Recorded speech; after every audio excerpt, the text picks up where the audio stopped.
Now, the Giants' defense would benefit greatly from them taking Abdul Carter at number 3. Last season, Carter had 61 quarterback pressures, second most in the FBS.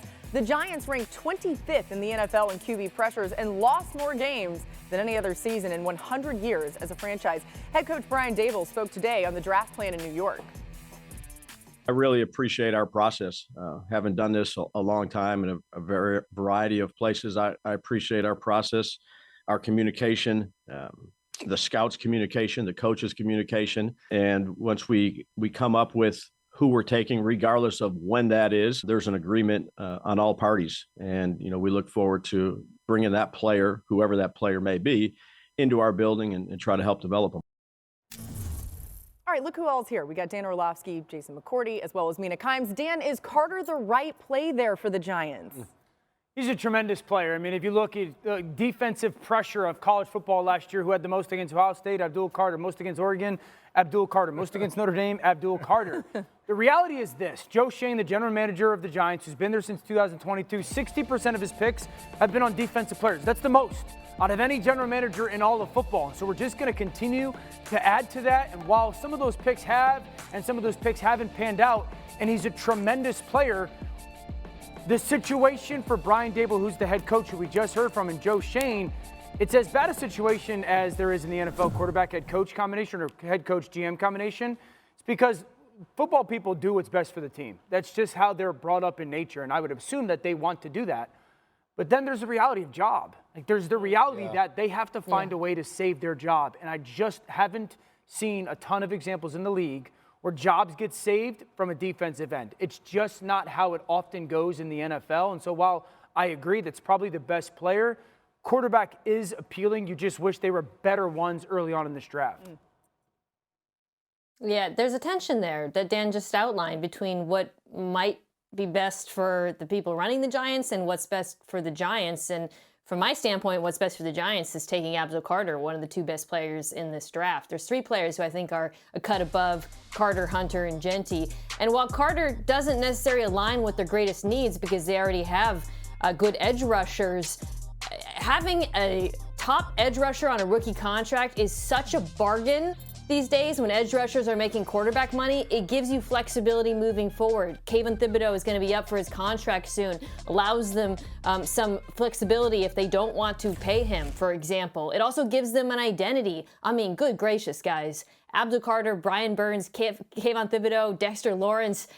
This team will be one of the best pass rushing teams in the NFL. I truly believe that if they take Carter. So as much as it doesn't necessarily align with the timeline of the GM or even the greatest needs of the teams, he is the best player available, and I think they have to go with that. Yeah, Mina, you're absolutely right. When you talk about a guy being arguably the best player in the draft and you get a chance to get him third overall, you have to jump at that. And you've already put up the stat that they were 25th in quarterback pressures. When you add a guy like this that can change the game and be just as dynamic as the guy on the other side, it's a nightmare for the offense. And Dan, I know exactly what you're saying, because for this team, you have to find a quarterback of the future. And I look less about when they get the guy and more about the conviction of who that guy is. Brian Daboll talked about it, how well they work as a group. You have to figure out whether that is Jaxson Dart, is it Tyler Shuck, is it Jalen Milroe, is it Shedeur Sanders, because I think knowing who that guy is different. Like Sean Payton last year, they identified Bo Nix as their guy. It didn't matter when they got him in the first round.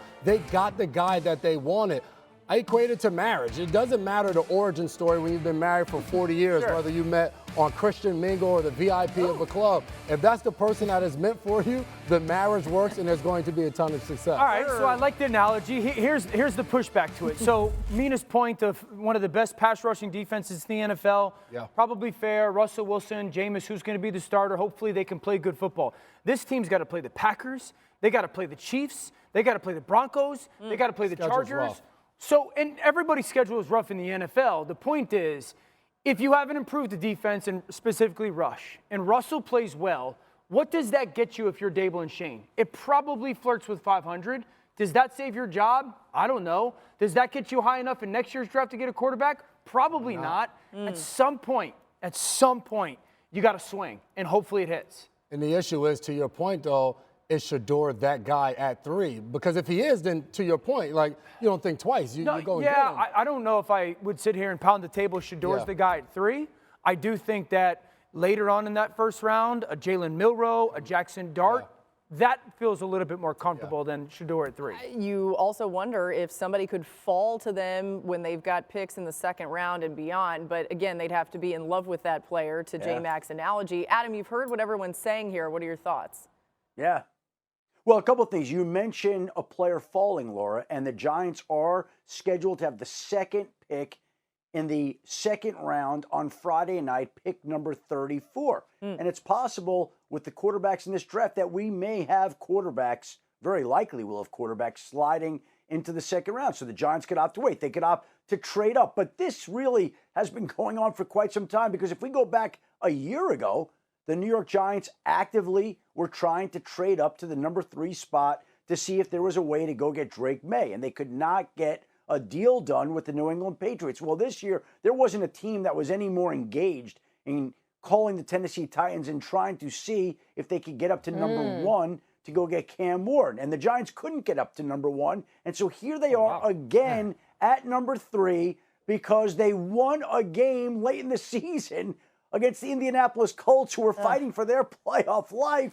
And they lost to the Giants when the Giants had the number 1 spot. If they had just lost that game, they'd be sitting there here with the number 1 pick. All these conversations about what to do at 3, Abdul Carter, Shador Sanders, where do you get a quarterback, would be moot. They would be taking Cam Ward. It would be an entirely different draft. But here we are again with the Giants now at number 3, the position they were trying to get to last year when they couldn't get up that high. And they're here in a year where the quarterback class is not regarded as strong as other years. Yeah, Dan, let's look at the Saints quarterback options and start with Dart specifically. What should we make out of him as a prospect? I think he's so much better than people expected. He's Bo Nix to me last year. When you watch their tape, you're like, I did not expect him to be this good of a player. Now, if you are going to draft him, I think one of the staples of your offense has to be the crosser. It's something that Ole Miss did a ton. He's very comfortable seeing it. It happens to be something Kellen Moore does a ton. Play action, you pull the backside guard. Those internal backers, not the quarterback's responsibility. It's that nickel defender up top. What type of throw is needed? He hangs inside. It's a little bit of a touch throw, just up over some underneath defenders. Perfect. Very similar play. You're going to get that crossing route this time versus man coverage, not zone. He peeks the bottom of the screen, sees the defender run with the tight end. Man coverage crosser. Once you see that space is vacated, quarterback has to know firm ball, throw it to space, because that defender is going to be trailing on the back hip. You want to have that runner's type of ball right on his face. Those are 2 clips, perfect examples. And I also love the fact that he sees the field well when he has to throw some of these. Tight ends this time is going to sit down. It's the same play. The last time he floated it, this time he pins it on his back shoulder. So often we talk about arm strength. It does matter. It's not this thing like it's end-all be-all, but this ball from the right hash is going to be thrown at about the 41-yard line before the receiver comes out of his cut, and he's going to put it on that receiver's face mask at about the 35-yard line. So we're talking 25-yard throw. So the arm strength is there, the physical talent is there. I think that if you're going to draft Jaxson Dart, you want to utilize the athleticism, the quarterback run early, and just see how much he feels space in the middle of the field. A lot of the throws at Ole Miss were downfield. And I think the more that you get comfortable with what his comfort level is with that, you know how to kind of build your offense around him. I love that. And as I look at it, as what you're saying, it's trying to find the right fit for him, because some of the stuff you're describing, you look at the Pittsburgh Steelers with the weapons they have on the outside, crossing routes, down the field throws, seem like they fit just who he is 100%. As a quarterback. I called his game against Alabama 2 years ago, and what stood out to me was the toughness. I remember him scrambling, getting smacked by a middle linebacker over the middle, and I'm up in the booth, and all I'm thinking about is slide, and he jumps right back up and continues to be in the game and continues to compete. So I look at this as a quarterback coming from a defensive perspective. When I have a guy in the huddle that I know is going to compete his butt off, can make every single throw, and has the moxie to be a leader, that's a guy I want under center. We'll get to Mina in a minute, but Adam, you had something to add. Yeah, it's interesting because these quarterbacks each have proponents in various cities across the league. But the one thing that's come back is there are people across the league who believe that the Saints really like Jaxson Dart, and that may be the target of moving up in the second round. We'll see if the Saints can figure out a way to land Jaxson Dart if that's true. But I can tell you, there's a feeling across the league that the quarterback that the Saints really happen to like in this particular draft class is none other than Jaxson Dart. Yeah, I like the quote there. The executive, the Saints are, quote, hot and heavy on Jaxson Dart. Mina, you've watched the tape. What sticks out to you about him and maybe potentially the fit with the Saints? Yeah, a lot of things Dan talked about. The arm talent, the arm strength, the athleticism was perhaps the most surprisingly in a good way thing to me. He's a really good runner. And I think all of those tools will translate to the NFL. But and this is maybe where Dan and I differ, I think he needs time. I mean, that Ole Miss offense is just so different from what he's going to see in the NFL. I personally, Dan, I would love him with a team where he could take a Jordan Love type route. And Jordan Love was taken at the end of the first round, of course, and has proven to be a success story. And I do question whether the Saints are that team. I mean, this is a team that was 29th in pass block win rate last year, running back that offensive line. The receiving group is led by Chris Olave, but he's got injury history. I don't love that for Jaxson Dart. I think when I think about what is it going to take for him to have success in the NFL, I do worry that the Saints aren't the best environment for him. I totally agree. You would want him to sit. A lot depends on what the Derek Carr situation story actually is in New Orleans, and I think that's a little bit to be determined. I just think the young man is so physically talented and had to make so many difficult throws. If you can clean up his feet, and we'll get into that once we get to Green Bay at the back end of this week, if you clean up his feet a little bit to the way that Drake May did with the New England Patriots, I think you got to steal the draft. Yeah, you also have guys there that are great with quarterbacks, of course, so I think that makes a big difference as well.